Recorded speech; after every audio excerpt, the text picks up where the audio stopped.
Welcome back to News in Focus. Now, the sons of Pakistan's jailed former Prime Minister Imran Khan fear authorities are concealing something irreversible about his condition after more than 3 weeks with no evidence that he is still alive. This is according to one of the sons. Now, as court-ordered prison visits stay blocked and rumors swirl about possible prison transfer, his son, Qasim Khan, told Reuters that the family has had no direct or verifiable contact with Khan despite a judicial order for weekly meetings. Joining me now, I'd like to welcome Professor Junaid Ahmad, who is from the Center for the Study of Islam and Decolonisation in Islamabad. Prof, always good to have you on. Assalamu alaikum wa rahmatullahi wa barakatuh. Assalamu alaikum. Always good to be on a South African show because I absolutely adore the accent. No. It's an absolute pleasure. Prof, there's an article that you wrote within the Middle East Monitor, and obviously we're going to touch on the current situation in Pakistan, where you mentioned it was not just simply a change of leader, it also represented the overthrow of Pakistan as a sovereign democratic state. Is this where the country is right now? Oh, absolutely. And we are seeing the logical outcome of the regime change against former Prime Minister Imran Khan in April of 2022. If at that point people were in denial about what was going on in the country and wanted to perceive it simply as a constitutional transition, at this point, I don't think anyone can live in that denial anymore. And I think everyone sees how this regime, after overthrowing Imran Khan and ousting him from power, has progressively become more and more repressive. And Khan, of course, has been in jail for more than 2 years. And the reason he's been in jail is because they tried every other tactic to pacify him, including consistently offering him a one-way ticket outside of the country to wherever he would like to go. But he's been in jail now for more than 2 years. And throughout this period in jail, he's very often been in solitary confinement in the most wretched prison conditions, prisons that are usually reserved for the worst terrorists in this country, and even they have better prisons. And right now, the big issue has been that for more than a month now, no one has been able to actually visit Imran Khan, not his family and not his lawyers, no one. And this is what sparked his son to post a message saying all he wants is proof of life. And they have hesitated on this. They've been bungling here and there. Some say that now they have confirmed it, but this is the spark that has led to this kind of mass outrage in Pakistan. Prof, this proof of life scenario is, of course, coming to the frame because for the last 3 weeks, no one really knows what the status is of Khan. What is the take of it in Pakistan? Because he's quite a popular person. There's no getting away from that. Of course, he captained Pakistan to that 1992 Cricket World Cup. And the public loves him for that. And of course, when he was the Prime Minister of Pakistan, there were certain things, of course, he did within the country which were popular amongst many of its citizens. I don't think it's gone down well with the public, hasn't it, in terms of this 3 weeks, and nobody knows the status of Khan right now. Right. So again, this is the entire period after the regime change and the multiple different kinds of assaults on Imran Khan, but also surely the members and supporters of his political party, the Movement for Justice, Pakistan Tehreek-e-Insaf, the incredibly brutal targeting in terms of imprisonment, disappearances, torture, and so on. So Khan's popularity and his position as a national icon, of course, long preceded his role as a politician. He was, of course, as you mentioned, he led the Pakistani cricket team as captain to the World Cup championship in 1992 and was very respected as the most disciplined captain of the team. After that, he became an incredible humanitarian and philanthropist, uh, most well known for establishing the first free cancer hospital in the country, in Asia, and it was named after his late mother, who succumbed to cancer, Yes. Shaukat Khanum Hospital.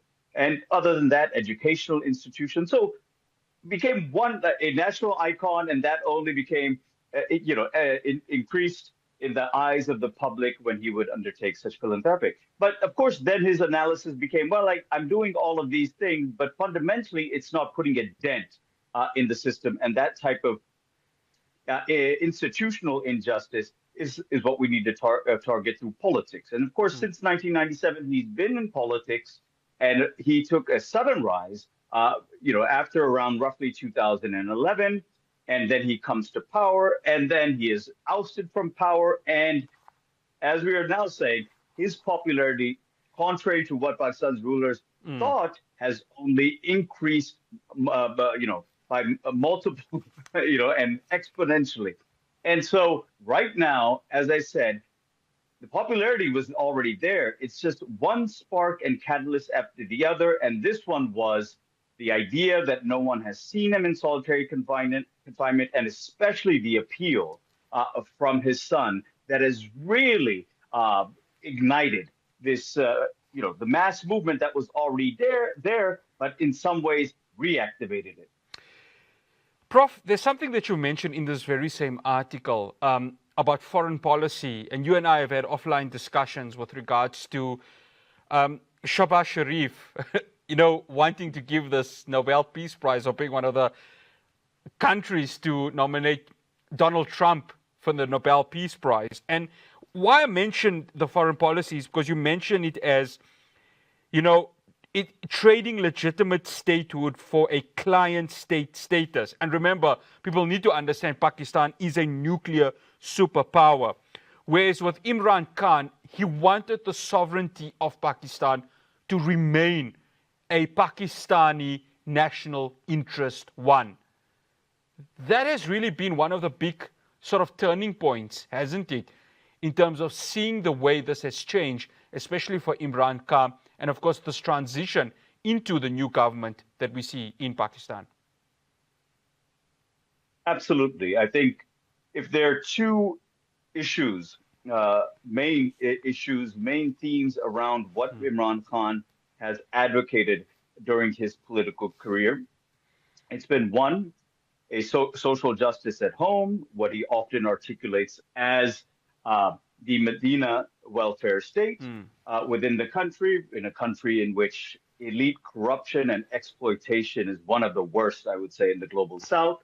So that obviously appealed to the population. And the other one was an independent foreign policy, which of course is a radical break from the entire history of Pakistan, which has seen its rulers become partners in crime, became a comprador class for the United States, for Western nations.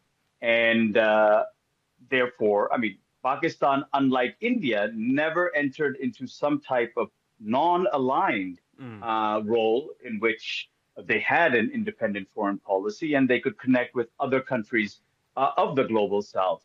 So Khan recognized this, and he said that this country will go nowhere if it remains in that subservient status. And so the false narrative around Khan is that somehow he's uniquely anti-American, does not want to be friends with the United States, although Khan has made it clear time and time again, whether it's the United States or anyone, we cannot be friends with them in war, but we will certainly be friends with them in peace. And so his main, obviously, beef with the United States has been, since post 2001, the so-called war in terror, and especially the Afghan or the AfPak theater of that war in terror, in which he raised the criticism that many of us do, that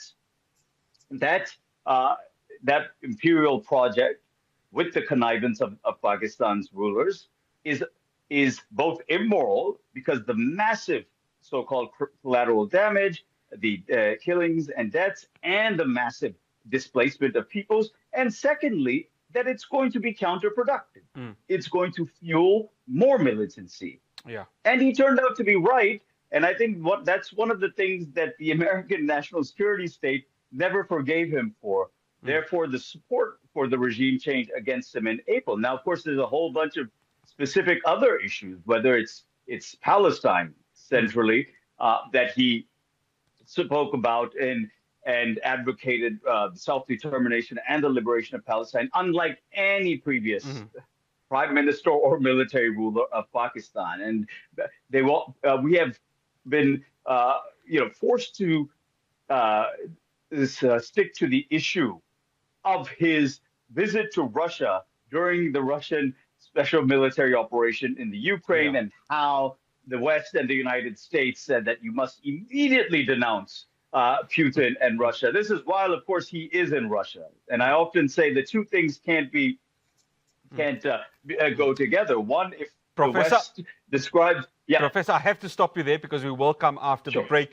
And we're going to be discussing Asim Munir, who is seen as one of the most powerful, if not the most powerful figure within Pakistan. Do stay tuned. News in Focus returns after the break.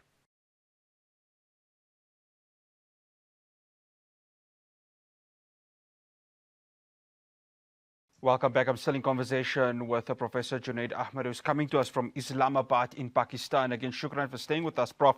Prof, I want to go to this constitutional amendment that occurred earlier in November, where it guaranteed, I beg your pardon, lifelong immunity from prosecution to Field Marshal Asim Munir. Before we went on air, you said he's one of Trump's favorites. And I'd like to think that there's no one that trumps Donald Trump's favorites than Benjamin Netanyahu. But I think Netanyahu's got company in this man. Absolutely.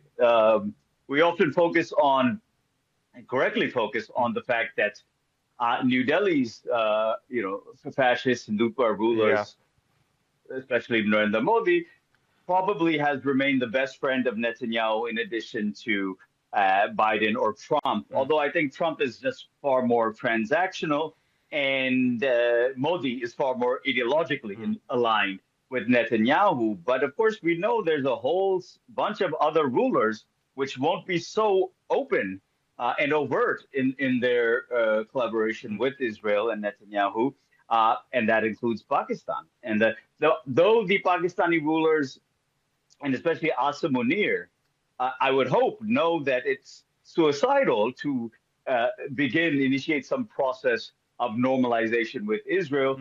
In private, that's pretty much what's happening. And you're absolutely right. Asim Munir, the chief of army staff, had gone to Washington. I mean, this unusual visit by a chief of army staff, not to meet with his counterpart, but to meet with the president of the United States, far more than the titular prime minister of the country, Shehbaz Sharif, although, as you alluded to earlier, his psychophancy, that's probably putting it mildly, it has now become such a global embarrassment.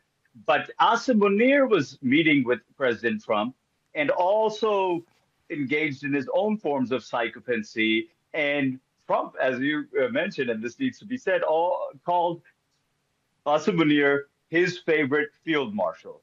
Now, most, I think, army chiefs in the world taking such a compliment from President Trump would be very irritated by it, but not our Asim Munir and not Pakistan's rulers in general.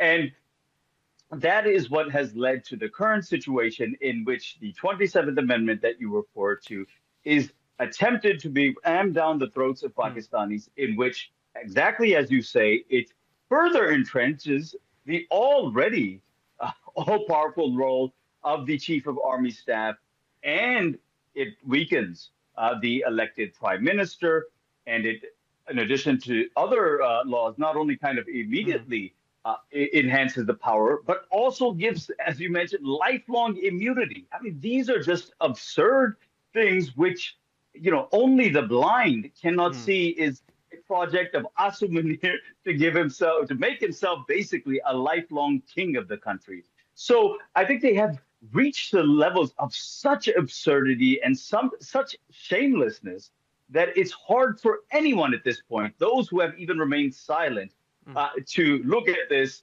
and not see it for the fraud that it is at the moment. Prof, before we went on air, I watched a documentary where the sister of Imran Khan was saying that Asim Munir's name was mentioned 7 times by Imran Khan. Now, maybe for those who don't know, Asim Munir and Imran Khan, they were not seeing eye to eye from 2019. Talk to us about that, because, I mean, what we're seeing now with Imran Khan, and we see this constitution amendment for Asim Munir, one has to look at it and say this really plays into the hand of Munir, given his status within the Pakistani political sphere. Right.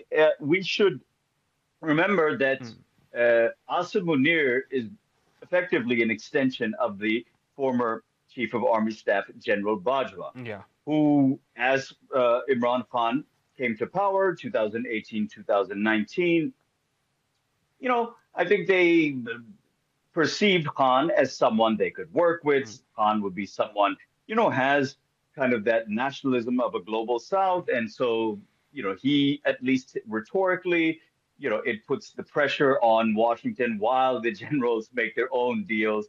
But they need someone like that as well so they can get the best deal. So they were in alignment, more or less, until it became very clear that Khan is not like previous prime ministers. He is not going to allow the absolute and complete outsourcing of foreign policy to the military, that he himself, as the elected prime minister, must have a say on how Pakistan conducts its foreign policy. That was too much for the military rulers. And so at that time, it was General Bajwa who basically led the Washington-backed regime change against Imran Khan, though they called it a constitutional transition because they were able to buy off many members of Khan's own party in the parliament and therefore pass a no confidence vote. So it was first General Bajwa. And you can imagine, our audience can imagine how he became so despised and so hated. He wasn't interested in any extensions. As soon as his time to retire, General Bajwa briefed his successor, Asim Munir, what to do, often in Washington, D.C. itself. And we have no idea where Bajwa is right now. And I think he made the correct decision by disappearing. And so Asim Munir then comes after him in 2022, and he accomplishes the unthinkable, becomes even worse than General Bajwa, perhaps the worst and most brutal military dictator in the country's history. And he is widely hated and despised now, but he has been such an authoritarian ruler they have committed not only kind of here and there violence, but massacres. And so there has been that fear and terror that they have struck in society, but we all know that only lasts for a while until the people really revolt and become in some ways fearless. And this, as I said, this moment in which they are uncertain whether Khan is alive or not has been the catalyst for, again, that fearless revolt that we see in front of our eyes right now. Prof, sorry, this is a rhetorical question. Is Pakistan still a democracy? The question is, has it ever been a democracy? And that may sound, and in some ways I'm responding with a rhetorical question as well. The fact is that the military of Pakistan, military establishment, the generals have always played a role in the country. One can argue at certain periods of times it was a greater role, it was a lesser role, but they've always played that role as, in some ways, the arbiter of which democratic forces will come to power in the first place. And I think that as I said, one of the understandings that has always been there is that whatever civilian government comes, that the functions of that government will be clearly compartmentalized. Anything, as I was saying earlier, having to do with national security or foreign policy, let the military take care of it, and domestic issues the civilian politicians can take care of. Although even within that, again, not the military. When I refer to I'm talking about the military elites, not ordinary mid-rank, junior rank officers, and of course not the soldiers. But the generals and the elites have also, of course, involved themselves, to put it mildly, within the domestic Pakistani social and political scene. They are a huge, in some ways, a corporation. They're involved in all sorts of enterprises within the country. So their presence has always been there. It's been firmly entrenched. The one difference now is that while those military elites have always, in some ways, been despised in the other lesser provinces of Pakistan, lesser both in terms of not being as politically powerful as well as having less of a population than the powerful province of Punjab. So while in those provinces, the military has always been hated because of its role in repression in Balochistan, in KPK against the Pashtuns, in Sindh and Karachi. The crucial element, I think, right now that marks a transition, a turning point, perhaps in the history of the country, is that the province of Punjab, where in fact the major recruitment for this military occurs, has now turned against those military elites and the generals.